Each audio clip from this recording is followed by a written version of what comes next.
अच्छी बात है कि गवर्नमेंट को एक अच्छा मैसेज मिलेगा इससे।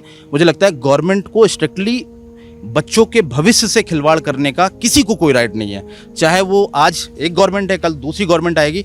इस पूरे प्रोसेस में इस बात को समझना चाहिए कि ये दोबारा रिपीट ना हो। इसके लिए गवर्नमेंट, आज शिक्षा मंत्री चेंज हो जाएगा, कल दूसरा आ जाएगा। क्या स्टेबल प्लान है हमारा? मैं स्टेबल प्लान भी आपको शेयर करना चाहता हूँ। मेरा स्टेबल प्लान क्या है, किसी भी गवर्नमेंट एग्ज़ाम हो, चाहे वो जवान लेवल पे हो, चाहे वो क्लर्क लेवल पे हो, चाहे वो ऑफिसर कार्डर लेवल पे हो, मुझे लगता है एक स्टैंडर्ड सेट होना चाहिए। स्टैंडर्ड क्या सेट होना चाहिए? हमें यहाँ सेना से सीखना चाहिए। क्या हर एग्ज़ाम पे आप सिर्फ उसको नॉलेज पे, ज्ञान के बेसिस पे उसको मत जज करिए। 100% आपको अगर जज करना है तो आप 50% उसको ज्ञान पे, नॉलेज पे आप करिए। 50% को आप डिवाइड करिए। 50% में आप इंटेलिजेंस टेस्ट डालिए।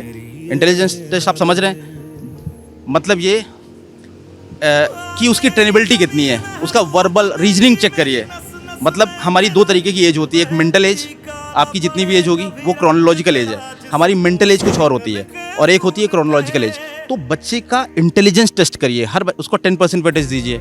नंबर 2, आप उसको पर्सनैलिटी असेस के लिए भी 10% या 15-20% जितना भी आपको लगे आप मानक तय करिए।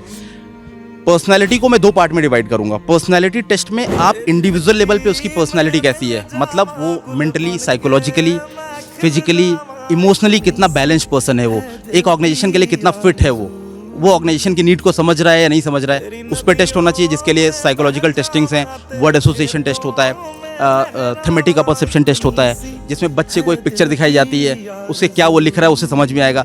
ये हर ऑर्गेनाइजेशन की एक नीड है।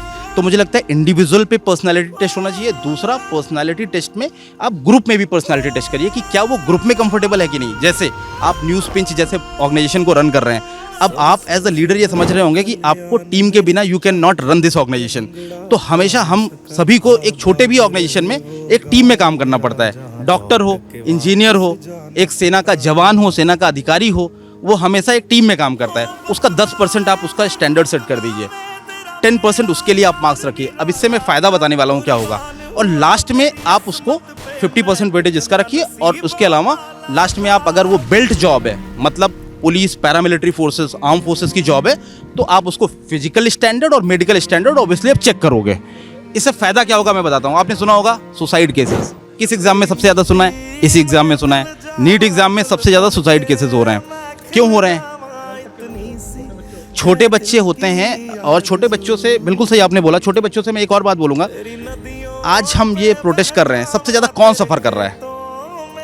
मतलब मेंटल स्टेमिना एक ऑफिसर लाइक क्वालिटी होती है, हम इसको क्लासेस में पढ़ाते हैं। आप समझिए एक पॉलिटिकल पार्टी का एक प्रोटेस्ट फेल हो जाएगा, उसको कोई फ़र्क नहीं पड़ेगा। बट आप समझिए जिसने आपकी 5 रील देखी, उस बच्चे ने बच्चियों को रोते हुए, वो अपने आप को कैसे संभालेगा?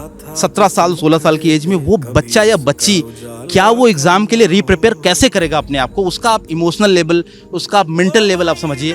तो मेंटल स्टैमिना 16-17 साल के बच्चों का इतना नहीं होता।